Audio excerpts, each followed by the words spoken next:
नाज़रीन, वादी कश्मीर में मौसम गर्मा की शुरुआत हो चुकी है।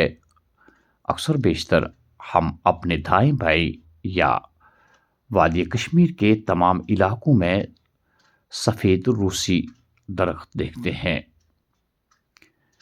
इनकी ये खुसूसियत है कि ये दरख्त जो है काफ़ी लंबे हो जाते हैं और यहाँ लोग अहमियत देते हैं इन्हीं दरख्तों को उगाया जाए। आम जो वादी कश्मीर के इस तरह के पेड़ है, साल हर साल उन्हें लगते हैं इतना लंबा होने में। बहरहाल यहाँ सरकार ने फैसला किया था कि इस तरह के रूसी सफ़ेदी के दरख्त जो है उन्हें वादी कश्मीर में जहाँ कहीं भी है उन्हें काट लिया जाए।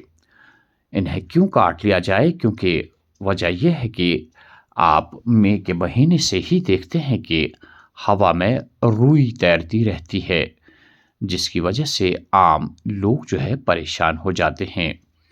इस रुई की वजह से यहाँ पे लोग ज़ुकाम का शिकार हो जाते हैं, उनके गले में तकलीफ़ महसूस होती है और खांसी भी होती है।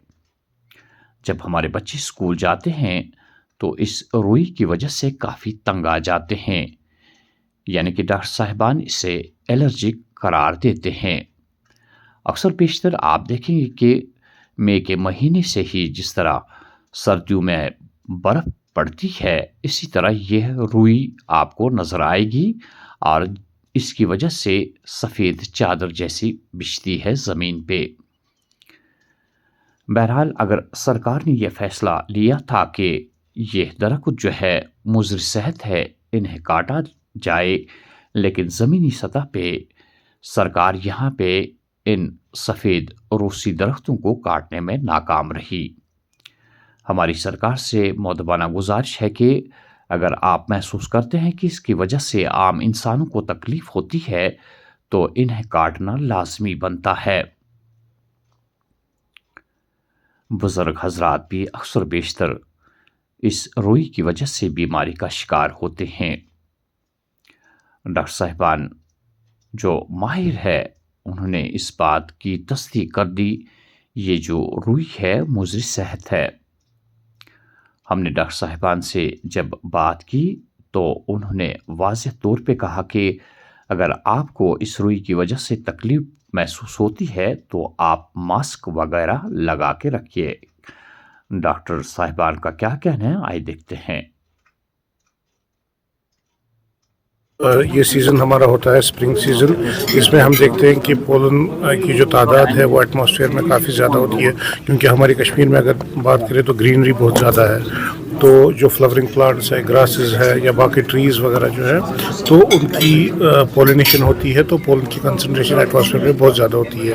तो जो हमारे ऑलरेडी एलर्जिक पेशेंट्स होते हैं तो हम देखते हैं कि उनका जो पोलन से एलर्जिक होते हैं उनकी सिम्टम्स में इजाफा होता है इस टाइम, और जो एज़मा पेशेंट्स होते हैं उनमें भी अटैक्स होने का अंदेशा रहता है। तो हम लोगों को यही एडवाइस का पेशेंट है जिसको जिस चीज़ से एलर्जी है तो उस चीज़ों को वो अवॉइड करें। अगर कोई पोलन से एलर्जिक है, डस्ट से एलर्जिक है, तो बाहर निकलने के टाइम पूरा मास्क पहने ताकि उनकी जो अटैक होने का अंदेशा है वो मिनिमाइज़ हो जाए। और सेकंड, जो भी उनके ट्रीटिंग डॉक्टर साहिबान हैं जो उन्होंने एडवाइस किया है उस पर वो स्ट्रिक्टली रहें, ताकि जो इस एलर्जी को कंट्रोल करने में जो मेडिकेशंस होती हैं उसका अगर वो इस्तेमाल करेंगे तो इंशाल्लाह जो अटैक्स होने का अंदेशा है वो मिनिमाइज़ होगा।